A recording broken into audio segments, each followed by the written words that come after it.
excusez-moi, hein, c'est des exemples, excusez-moi, j'espère que vous êtes habitués à ça, mais pour lui, il est comme dans 24 heures chrono, là. Lui, c'est Jack Bauer, il a une mission. Les événements ont lieu entre Zawal et Ghurub al-Shams. J'ai une mission, taper 7 cailloux shaitan. Il a un objectif, il ne connaît pas, lui. Et moi, j'ai déjà vu des gens réunionnais, hein, des gens respectables, grandes barbes blanches, mashallah, et tout ce qu'il faut, la panoplie du muttaqi. Ces personnes arrivées près de Jamarat, j'ai déjà vu des gens pousser des vieilles dames. Une vieille dame africaine qui passait, elle était perdue.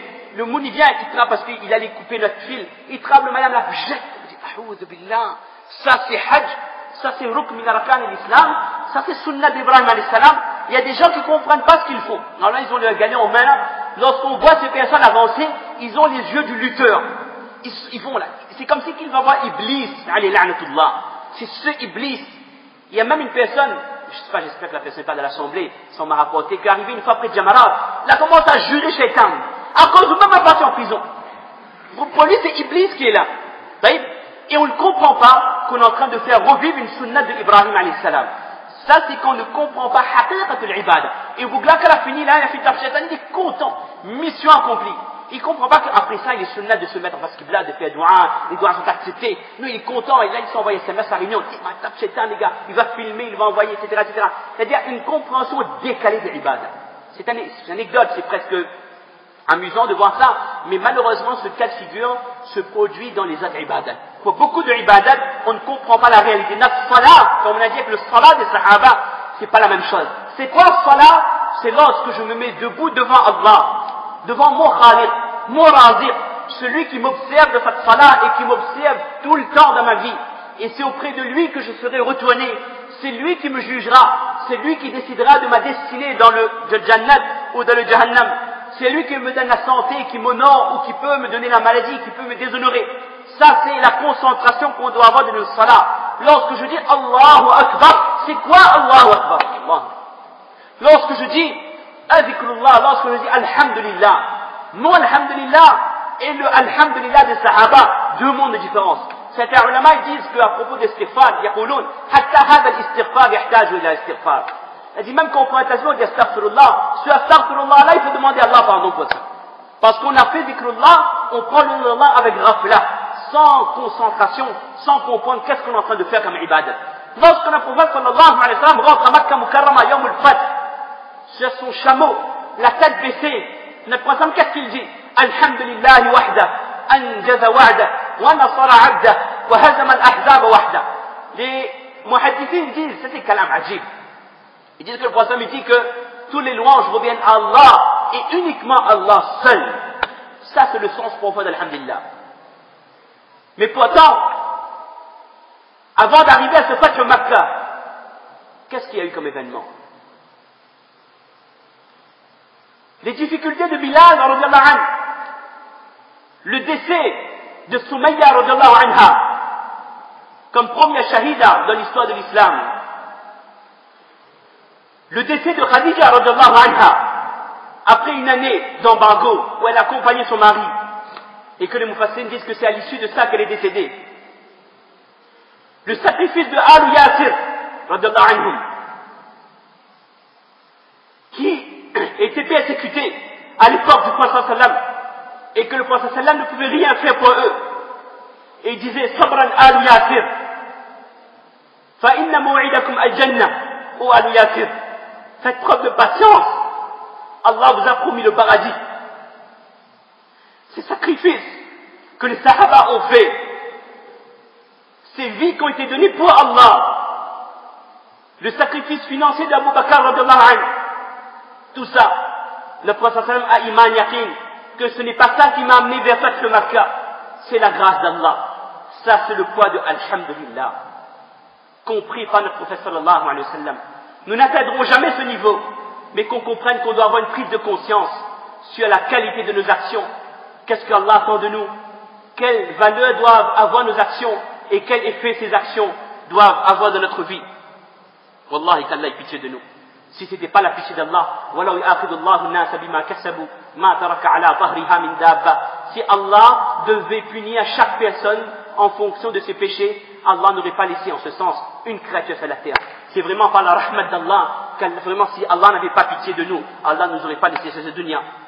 Donc il est important de comprendre le sens de chaque ibadah, comprendre c'est quoi se soumettre à Allah, at-tazallul, et c'est quoi al-khudu', l'obéissance totale à Allah subhanahu wa ta'ala. On doit comprendre c'est quoi jeûner.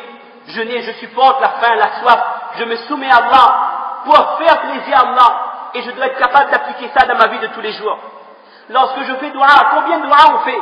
Mais quelle valeur ont ces dua? Lorsque le prophète sallallahu alayhi wa sallam est à Badr, les Sahaba disent que la nuit de Badr, tout le monde dormait, sauf le prophète sallallahu alayhi wa sallam, qui passait la nuit dans le dua.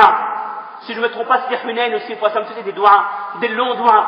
Mais est-ce que son dua, on ne dit pas qaboul ou pas qaboul, ça c'est incomparable. Mais est-ce que le yaqin de ce dua et le yaqin de notre dua c'est le même? Na'oudhu billah. On est loin, wallah. Même si on a une grande barbe, même si on a un beau kafni, on a un beau turban, on est 5 fois par jour premier saf.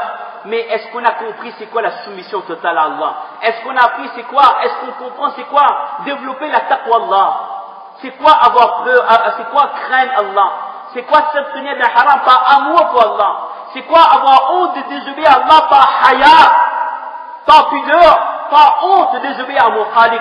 Ça, ce sont des qualités à développer pour que notre iman décolle, pour que le niveau de iman, de amal, atteigne les plus hauts degrés. Lorsque je fais dua, on doit prendre conscience que le hadith dit que ad-dua huwa al-ibada, c'est ça le vrai ibada. Lorsque je m'oriente vers le qibla, je lève les mains, je sais que cette personne, ce khaliq à qui je m'adresse, c'est celui qui donne l'honneur, celui qui donne le déshonneur, c'est lui qui donne, c'est lui qui retient, c'est lui qui reprend, celui qui donne la santé, c'est lui qui donne la maladie. Donc j'ai premièrement iman yaqin total sur les asma et les sifat d'Allah subhanahu wa ta'ala. Deuxièmement, lorsque je fais le dua, j'ai la conscience totale que je ne peux rien sans Allah. Là où le long hadith, si l'humanité tout entière se réunissait pour t'apporter quelque chose, il ne pourrait rien te faire, il ne pourrait rien t'aider plus que quelque chose qu'Allah a déjà écrit pour toi. Si l'humanité se réunissait pour te faire du tort, il ne pourrait rien te faire plus que ce qu'Allah a déjà écrit qui devait t'arriver. Ce yaqin dessus, je ne peux rien faire avec mes biens, avec ma force. Ce que je peux faire, le doigt, je demande à Allah, et c'est lui seul qui peut me donner, c'est lui seul qui peut concrétiser mes attentes et mes désirs. Ça c'est un vrai dua. Et lorsque je demande à Allah, c'est avec tamam al-tawadu', avec totale soumission. Ce terme on le retrouve dans tous les ibadat. Je suis rien, et c'est Allah qui est au-dessus, c'est Allah qui donne, et je me soumets, je baisse, je me courbe devant Allah. Ça, c'est le sens profond de chaque ibadah. Et on ne va pas citer tous les actes d'adoration. Si on comprend, on recherche, on creuse chaque ibadah, on comprend quel est le ruh, quelle est l'âme qu'il y a dans chaque ibadah, dans ce cas, ce ne sera plus un héritage culturel. Il n'y aura plus de lassitude. On ne souffrira plus de manque de concentration. Mais il y aura un résultat. On aura l'attachement pour l'ibadat. On aura ikhlas, sincérité de l'ibadat. Jamais on ne sera lassé. Et jamais de jamais, il nous passerait par l'esprit de délaisser un ibadat parce que ce n'est plus le mois de Ramadan. Si on a haqiqatul iman et compréhension de c'est quoi adorer Allah, jamais on aurait un comportement, on aurait un laisser-aller dans notre relation avec Allah subhanahu wa ta'ala. Encore 5 minutes, Inch'Allah. Je pense qu'on a commencé à 1h30. Je pense qu'on a quoi, 40 minutes à peu près. Peut-être encore 10 minutes, Inch'Allah. Alors, vous savez, malheureusement, c'était un constat. Après le Ramadan, dans toutes les mosquées, dans le monde entier. Après le Ramadan, les mosquées se vident. Les étagères de Coran se remplissent de Coran. Les gens, la population qui fréquente la masjid, surtout pour la Salat al-Fajr, si on avait un cas de Jamaat Kana, on se retrouve avec un sac ou deux. C'est malheureusement une réalité. Et ça, c'est un travail de Shaitan. Après le mois de Ramadan, Shaitan reprend du service. Shaitan est de retour. Et Shaitan, il sait que durant ce mois, il n'a plus rien à faire. Mais il sait comment rattraper le temps perdu. Et Shaitan a deux maslak. Il a deux attitudes. Il a deux manières de travailler. Et ces manières de travailler sont payantes, malheureusement, de génération en génération. Première chose que Shaitan va faire, il va nous induire en erreur dans ce qu'on appelait tout à l'heure le sentiment du devoir accompli. J'ai fait ce qu'il fallait, maintenant c'est suffisant. Vous l'avez demandé à Bishr al-Hafi, grand muhaddith, on va dire en français pour aller plus vite que au Bishr, imam Bishr, au muhaddith, qu'il y a certaines personnes qui font les adorations d'Allah uniquement dans le mois de Ramadan. Qu'est-ce que vous en pensez? Il a dit Bi's al-qawm, لا يعرفون الله حقا إلا في شهر رمضان. Il n'y a rien de pire que ces gens qui ne connaissent Allah que durant le mois de Ramadan. Il dit que l'homme pieux, c'est celui qui adore Allah toute l'année. Là, on comprend que cette attitude, c'est un moyen de shaitan, le sentiment du devoir accompli qu'on retrouve dans le mois de Ramadan et dans les autres grandes nuits.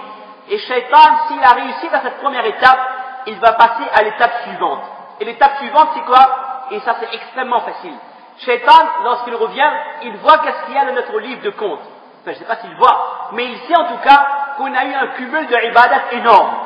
Le Laylatul Qadr nous procure le sawab de 1000 mois, c'est-à-dire 83 années de ibadat. D'accord? Il sait qu'on a cumulé des sawabs comme jamais on aurait pu le faire durant les 11 autres mois de l'année. Mais Shaitan sait exactement ce qu'il faut faire pour faire disparaître les ibadat. C'est pour ça qu'une phase importante après le mois de Ramadan, c'est protéger ses actions. On a parlé d'istiqama tout à l'heure. Maintenant, c'est comment conserver les actions que j'ai accomplies. Et Shaitan, il ne va pas nous dire, va faire le zina, va boire l'alcool, va fumer telle chose et tout, etc. Ou alors va faire tel haram, qat'i. Non. Shaitan est beaucoup plus fin que ça. Shaitan a su s'adapter aux époques. Shaitan, il sait exactement comment nous faire accomplir certaines actions qui seront perçues comme des défauts ou comme ce que vous voulez, mais pas comme des péchés. On citera que 4 actions pour être très bref. La jalousie, par exemple. On sait que ça me dit que la jalousie annule les bonnes actions, comme le feu brûle le bois. Cette maladie intérieure, Shaitan, il l'instaure dans les cœurs. Et avec cette maladie qui est un péché, les actions cumulées, ils brûlent. C'est pas un exemple dit par un grand bouzou, c'est, pour ça m'a dit cette métaphore, comme le feu brûle le bois, la jalousie brûle vos bonnes actions. Alors on a pu faire beaucoup de bonnes actions, mais avec ce genre de défaut, cette maladie spirituelle, on est en train de consumer ce qu'on a accumulé. Également, Shaitan, il sait que comment faire en sorte pour que ce musulman ne voit plus ses doigts acceptés. Ou alors que même durant ce mois, je prends mes précautions bien à l'avance, que tout ce qu'il va faire comme doigt durant ce mois, même la Torah, ne seront pas acceptés. Consommer du haram. Vous connaissez le hadith que la personne qui est en voyage, il est dans la difficulté, il lève ses mains, il demande à Allah doigt, et pour ça me dit que, Yamoud Yadi, pour ça me dit que, wa ta'am wa haram, wa libas wa haram, etc., fa'anna yustajabu li dhalik, que cette personne, ses vêtements sont haram, sa nourriture est haram, c'est tout ce qu'il a sur lui c'est haram. Comment voulez-vous qu'Allah accepte ses doigts?